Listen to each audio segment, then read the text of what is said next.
Welcome to Media Melanie TV. Today I'm back to talk about the Pitt Season 2 on HBO. And here in the 8 a.m. hour for Episode 2, I'm going to present my first chart note. The patient, me, presenting with severe heart palpitations after the 10 out of 10 sensory care throwback to Dr. Langdon turning out the lights in the room for Dr. Mel King. This brought me right back to Season 1 when Mel actually taught Langdon something, and now we're getting that back in a very big way. And I don't know about you, but this has completely redeemed Langdon for me. I'd also like to state that I do have a mild grief reaction to poor Evelyn, the Alzheimer's widow, who is going to visit her husband Ethan, gets in the room, and doesn't realize that he has passed away. And poor Whitaker sitting on the chair and helping Evelyn through this loop, and just how tragic this disease is. So what is my diagnosis? First, emotionally fragile. Also, clinically obsessed, another great episode here.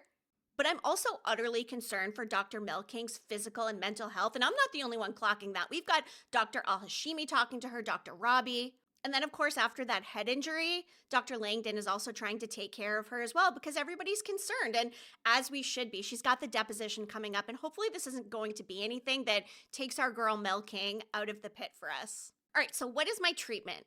First, seek out Renaissance fairs immediately. Second, get into my recap of the episode. And yes, I'm going to be having a lot of fun with the whole medical feel of it all. I thought, why not turn my video rundown into a medical chart episode review? So here we are. With that, let's get into my BP. Through the roof after this episode. My heart rate sprinting like bike fall guy running out of the ER after the police come to find him because he allegedly robbed a liquor store. And I'd also like to apologize for thinking that he and Mel would make a cute couple because obviously I never want to pair our girl with a literal criminal. And then let's talk about my oxygen for a second. It's been completely stolen by the wind getting knocked out of me for this whole Robbie versus Al-Hashimi AI war going on here in the ER. And if I'm triaging this episode based on green, yellow, or red, I'm going to give this green. Most of the cases are under control. We don't have any major traumas presenting right now that are taking any of the doctors off of other cases or anything. But it's also terrifying because marking it a green means that we're probably going to be escalating to the yellow and red triage marks very soon. I challenge everybody out there for your homework. Drop your one-liner chart note in the comments, and then tell me how you triage this episode, green, yellow, or red. And as far as triage goes, we should also note that our boy Langdon is in fact on Exile Island in triage. All right, before I get more into this medical charting of episode 2, please go ahead, like this video, and subscribe if you haven't already. I am also talking about Tell Me Lies on Hulu. That is a book adaptation in the teen young adult genre. Revolves around a bunch of highly detestable characters making very questionable decisions. Starting on January 28th, I'm also going to be talking about School Spirits, which is a supernatural teen drama on Paramount+. All right, before I get more into the specific review, I want to note I'm also going to do a medical term of the week. And this week's medical term is priapism. It is the persistent and often painful erection lasting more than 4 hours, which is considered an ER. In this episode's context, Mr. Randall shows up at the ER. It is his 20th wedding anniversary, and obviously, he wants to get the job done because, as Dr. Langdon said, it's a big one. The anniversary, not the medical situation here. He did take 2 injections, 1 on each side. And I've got to say, if I was Dr. Langdon, I don't think I could have prevented myself from making that comment either.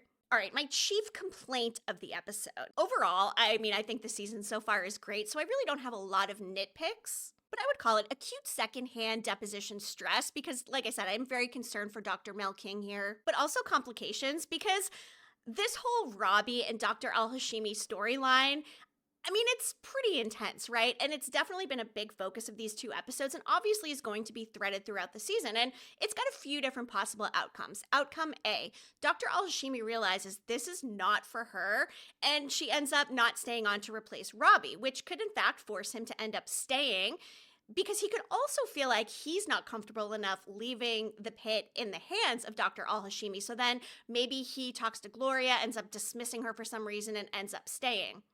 I also presented in my first video that there could be something else that may derail Robbie's sabbatical, and maybe that's tied to him not wearing a motorcycle helmet, but that is all to be determined. So now I pose the question to you, what is your chief complaint from the 8 o'clock hour? All right, next segment, I'm doing the Gory Glory Award. I'm going to pick 3 cases each week, and figure out which one deserves the most gory. So my top 3. The anniversary injection, watching all of that blood being pulled out, just like, ew. That roofing dislocation situation when they pop the bone back into place and you just see it kind of like sucking back into the arm. And then Digby's cast maggots.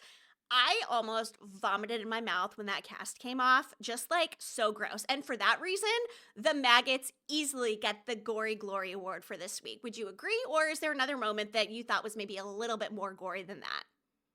And it's not even necessarily gory. I mean, yeah, the skin was disgusting, but anytime you see like literal bugs crawling all over somebody's skin, especially in a small contained area, I mean, first of all, the smell, don't even get me started, but just watching that, just nasty. Now let's get into Robbie's gut check. It was very telling when Robbie said, you know, what does your gut say? And Dr. Al replies and is basically like, gut? And Robbie's like, yeah, that's something that AI is never going to have. So he is trying to get these digs in like whenever possible. But just with this whole AI thing in general, I mean, it is interesting. Some of her ideas are probably pretty good. Okay, the patient passports. Yes, maybe it does give the patients a better idea of what exactly to expect to increase the patient satisfaction. But is that something that they need to spend the additional time doing? And will that time cancel out any of the time or higher marks that they may get from some of these patients? And then the whole generative charting thing, yeah, it's great. I mean, they'll spend less time charting. Javadi seems pretty excited about it, but Whitaker was quick to point out that there was actually a mistyping of the medicine in there. You have to be very careful when you're going back and proofreading and finalizing the notes and everything, but in a busy environment like this, is that practical? And what if they are rushing through some charting? What if they do miss something? What if, like this case of the risperidol, what if it ends up in some kind of a complication? And is this a seed planted for something that will go wrong within the shift, for something that was generatively charted that ends up costing somebody their life? And if they want to present some great irony for that, it would end up being Whitaker because he's the one who pointed it out. But I think what would actually be most interesting if it ended up being Ogilvy who got caught with that, because man, he is such a know-it-all with everything. And with that, like Dr. Robbie said, yeah, you're going to get assessed based on your knowledge and all of that, but it's also important to be a team player. So there is this butting of heads between him and Javadi, which is like just starting out. And Ogilvy might be the new Santos for me. I don't know. I didn't love Santos in episode 1, but something about her energy now, she does feel more elevated, more confident, but in a way where she's actually earned some of it. But she's also reminded by the social worker not to jump to conclusions. So, I mean, her cases could really go either way. But if I'm talking about the person who is annoying me the most this season so far, probably Ogilvy. And because this whole legal theme is going on with Mel having the deposition and Robbie trying to comfort her, because obviously he picked up on something going on with Mel, and then Dr. Al-Hashimi saying, well, I've never been sued before. So could this mean that she'll get sued from doing something in the ER and maybe doing something that she thinks Robbie would do to try to fit in more and go along with the workflow there? Or is something Robbie does this season going to end up getting him in trouble? I mean, he got lucky with the broccoli thing, right? But you will notice Dr. Al actually walked away from that. So she also doesn't want to put herself in a liability risk. And obviously she thinks that's what she would be doing if she stayed in while Robbie treated that case. There's got to be some kind of a big payoff with this before the end of the season. And I'm dying to know what it is. All right, let's just get a little bit into some of the character dynamics before we get into each case. Now, Dana, she is just such a great HBIC. Everybody respects her. She knows what she's doing. She gives no Fs, and she's got everything under control. It's nice that she's also training Emma, because that is the person that you would probably want to be training you if you're getting thrust into an ER situation like this. The Langdon and Mel thing I did mention a little bit, but something that was also cute with that storyline, besides Langdon taking good care of her after the head injury, was the whole Captain Scurvy inside joke. There is something just very cute about these two, and I love that Mel respects him so much, and I love that Langdon has actually learned something from Mel and is actually putting it into place, and in turn showing Mel that he respects her and he respects the work that she does. And Mel's having such a bad day. I mean, between the deposition and then some guy who was hitting on her, and then the guy turns out to be an actual robber, and then she ends up getting a head injury. I mean, could things get any worse for our girl Mel? And I say that, but I sincerely hope not. I love her, but I have this feeling it's going to be a big season for her just with everything that's gone on in this last episode. Then we've got this situationship between Noelle and Dr. Robbie.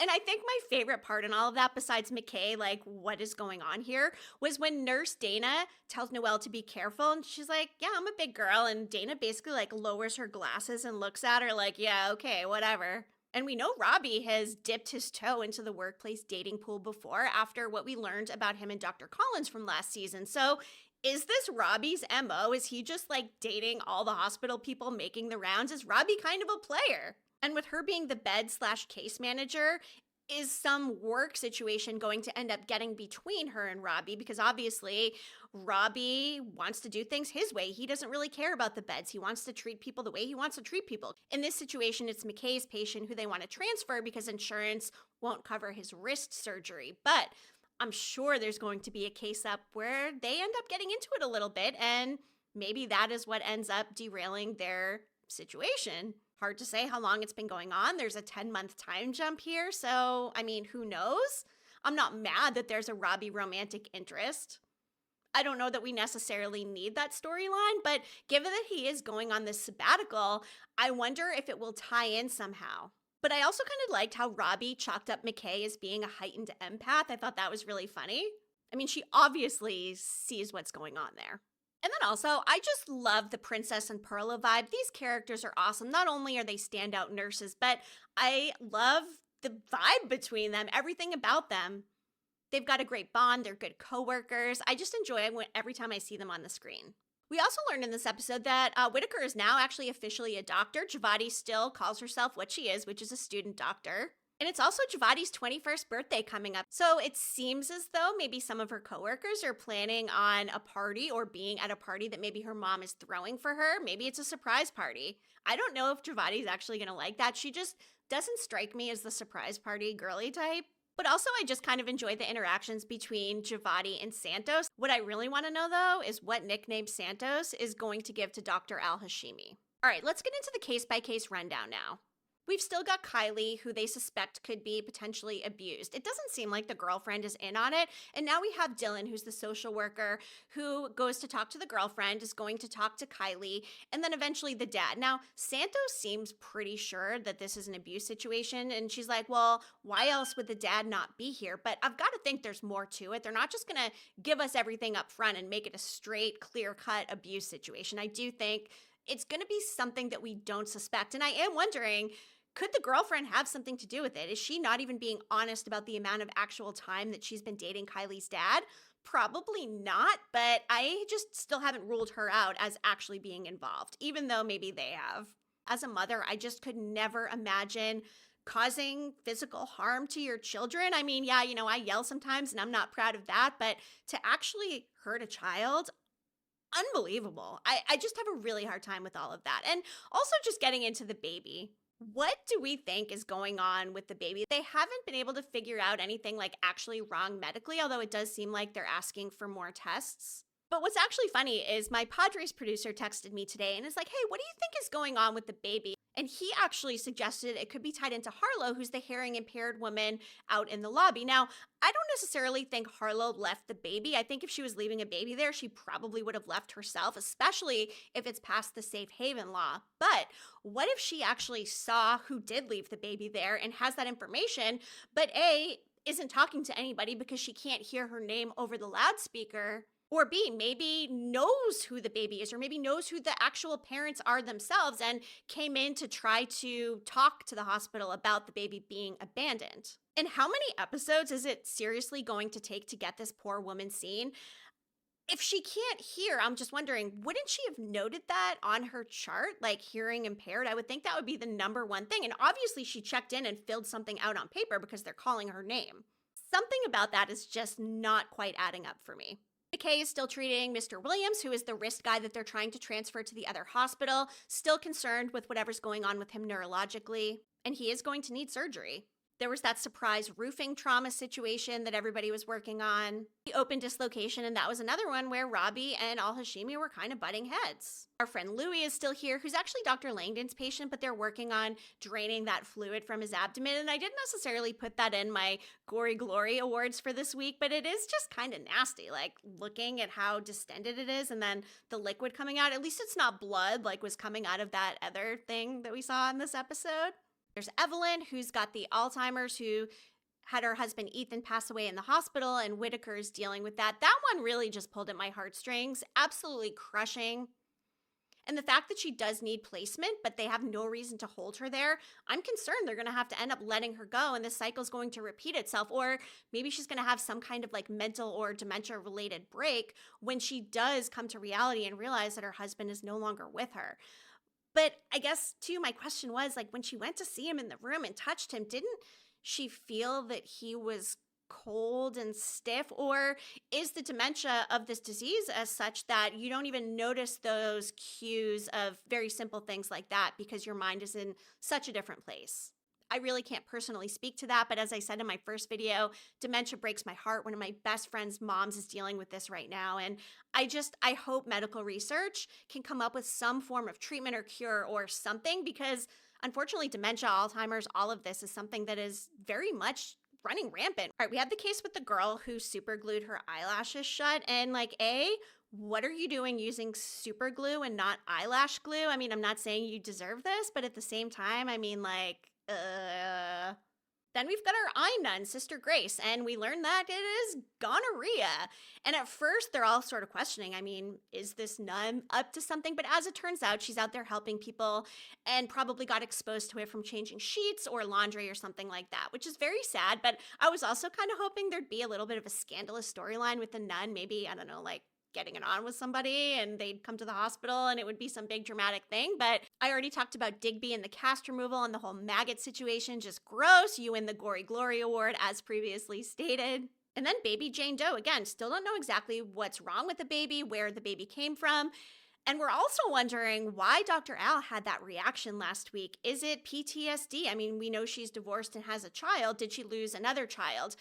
And she probably didn't deal with a lot of pediatric cases at the VA hospital. So is it possible she may have looked at the baby and said, oh my gosh, I recognize this baby, and maybe knows who it is? Or is it more something that she's internalized that has been a personal experience? I did read in interviews that the actress who plays her said this ties into a very big twist for the second half of the season. So what is that twist? Put all of your guesses down below. And if anybody happens to get it right, I will circle back, or circle back to me on social media and let me know, because I will send you some of my merch, because I love rewarding people who are really good detectives out there taking all these cues. One of my favorite things about talking about TV is trying to figure things out. I mean, I love a good mystery, and granted, this is not a mystery show. There are still some elements of mystery and surprise in here. So I pose that question to you. What do we think the deal is with the baby, and what possibly could this back end big spoiler be? Then there's Bike Fall Guy, who hit on Dr. King and again escaped. And unfortunately now Mel King may be involved with another legal situation where she could have to potentially testify against this guy with what the treatment was, what medicines he was on, etc. Hopefully he gets caught by the police, and obviously if he does, I imagine we'll see him back here in the ER. But what I loved about the Dr. King storyline this episode, along with Langdon, was when Dr. Langdon also was trying to make amends and get closure with Mel for everything that happened. And he says, I'm sorry I let you down. And when Dr. Mel King says, you didn't let me down at all, or you never let me down, I just got goosebumps. I don't know what it is with the relationship between these two. And it's not a romantic relationship, obviously. Like, I don't even want to pair them together. That's not what this is about. But it just seems like Mel has this great respect for Dr. Langdon. And I'm actually glad that he did open up to her and own it. I like that he's doing that. And it's going to come to a point at some time this season when it's going to be Robbie and Langdon sitting down. And that conversation is going to be very difficult. We've got Linda Stevens, another patient who comes in, and that is the one who they do the AI generative charting with, where Whitaker calls out the fact that it ended up getting something wrong. So again, something we're tracking because obviously it's going to come back into play at some point. The Bickersons, we've got Clint and Mona. There was a bacon grease burn situation there. They're cousins, their grandparents were the Hansons, apparently some big racing family. And while they're not siblings, they're kind of giving me that sibling energy we had in season 1 with the brother and sister whose actually dad didn't end up making it through in the closure that they needed to get. And while the case itself is different, it does a great job just showcasing family dynamics, especially in difficult situations. And the Bickersons, ironically, is what I also call my children. They are 11 and 13, boy and a girl. And let me tell you, these two know how to bicker. Anytime I hear the Bickersons, I can't help but laugh out loud because I really relate to that. Then we've got Orlando Diaz, who Langdon was treating. And it turns out that he was in diabetic ketoacidosis. Diabetic ketoacidosis? Turns out he's diabetic, and there was a complication after he had tripped or fainted over the rebar, more related to his blood sugar than the actual injury itself. But he didn't want to call 911, and he was awake at some point, so then they ended up here, and luckily in time to treat him. We had Mr. Randall with the priapism, and that, of course, was mentioned previously. And as Taylor Swift would say, ain't gonna knock on wood because we started to see signs of flaccidity. Barry Mitchell was the guy that came in with the broccoli lodged in his throat, and Robbie ended up taking the victory for that case because it is kind of a competition here. Who's gonna get it right? Is it gonna be Robbie with his gut?